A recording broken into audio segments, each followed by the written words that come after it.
Why is it so hard to do the little things that would improve my life? The way that our minds are designed is our minds are designed to stop you at all costs from doing anything that might hurt you. There are so many people in the world, and you know, you may be watching this right now, and you have these incredible ideas, and what you think is missing is motivation. And that's not true.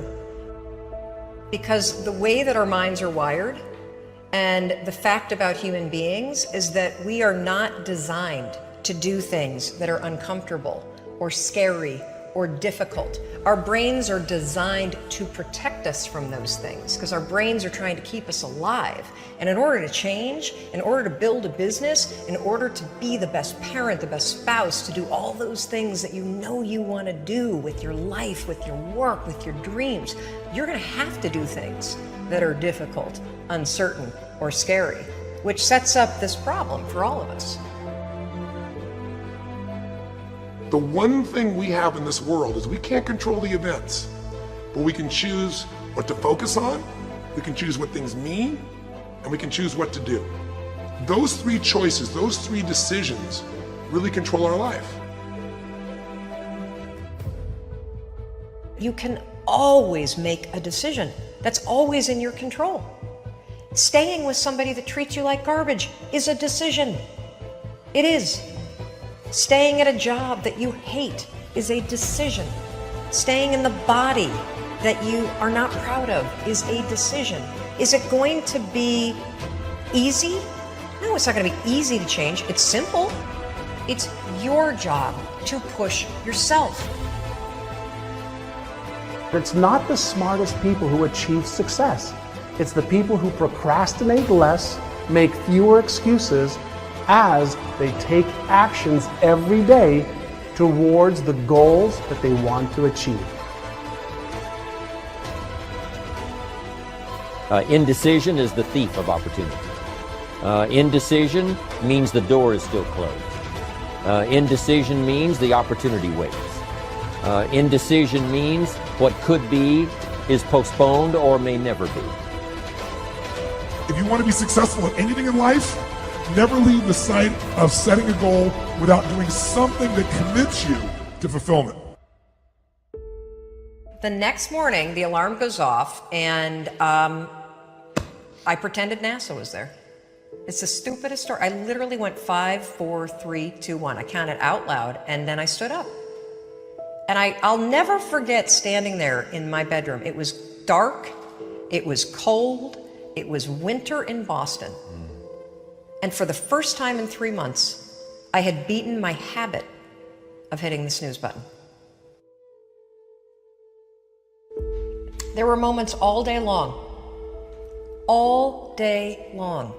just like that 5-second moment in bed, where I knew, knowledge, what I should do.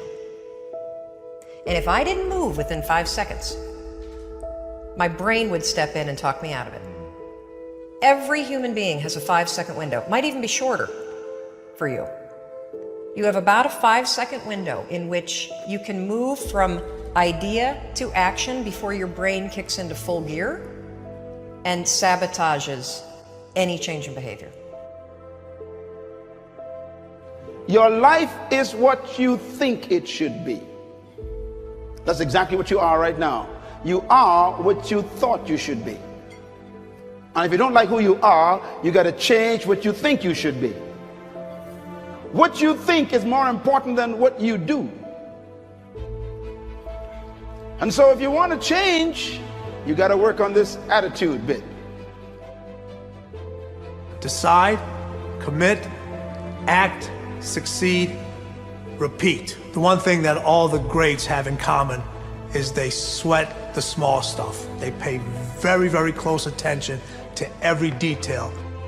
What makes you comfortable can ruin you. And what makes you uncomfortable is the only way to grow. What you are and what you become depends on how you use your time. The billionaire and the beggar both have 24 hours every day.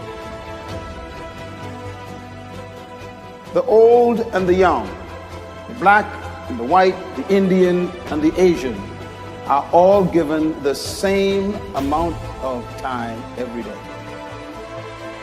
You cannot stop a day. You cannot stop an hour.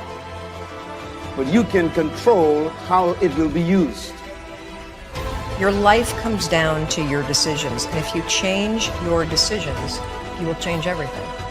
When you understand the power of a 5-second decision, and you understand that you always have a choice to go from autopilot to decision maker, everything in your life will change.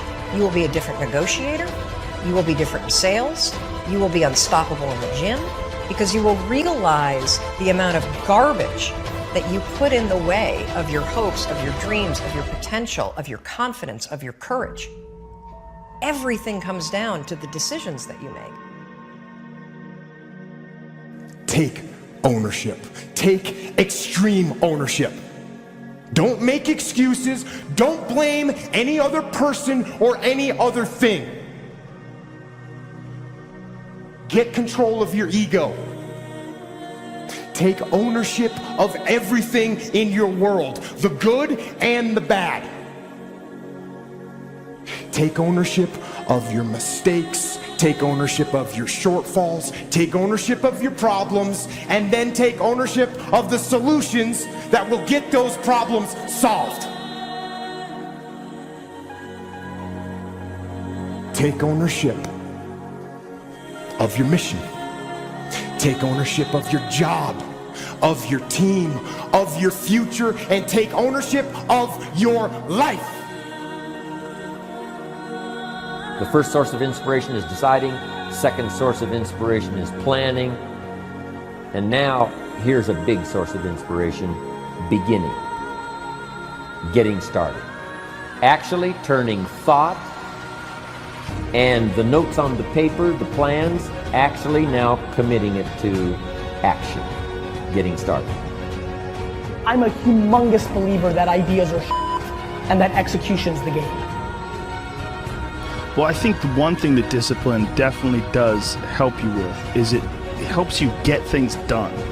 And when you get things done, when you actually do things, you have more success. If you have more success, and sometimes a big part of success is just not being f***ing lazy and just doing it. Yeah. That's like 90% of it is just showing up. Get there and start working. Like, you're not gonna feel perfect every day. If I only worked out when I felt good, I'd be a fat f***. Discipline, it does start with waking up early. It really does. But that is just the beginning. And I always say that discipline is the root of all good qualities. But you have to absolutely apply it to things outside of just waking up early. It's everything. It's working out every day, making yourself stronger and faster and more flexible and healthier. Discipline is eating the right foods to fuel your system. It's about disciplining your emotions so you can make good decisions. Doing the tasks that you don't necessarily want to do, but that you know will help you. The thing about self-discipline is that it is necessary for everything you do in your life. You have to be self-disciplined. Discipline is not punishment. It's not. If you change your mindset and really focus it on what discipline really is, you start to welcome discipline. You welcome self-discipline into your life. You people have to know you, not because, oh, he's a good salesman. Oh, he's a good this. Oh, he's an artist. People need to know you for one major thing first. He works. He produces. The guy's there every day. The guy's pushing and shoving. Because the truth is, no matter how good your ideas are, how good your art is, or how good your skill set is, If you're not working, man, if you're not vibrating at a frequency that people say, my God, how does that guy do all that? If you're not vibrating at that rate, if you're not working at that level, you're not going to make it.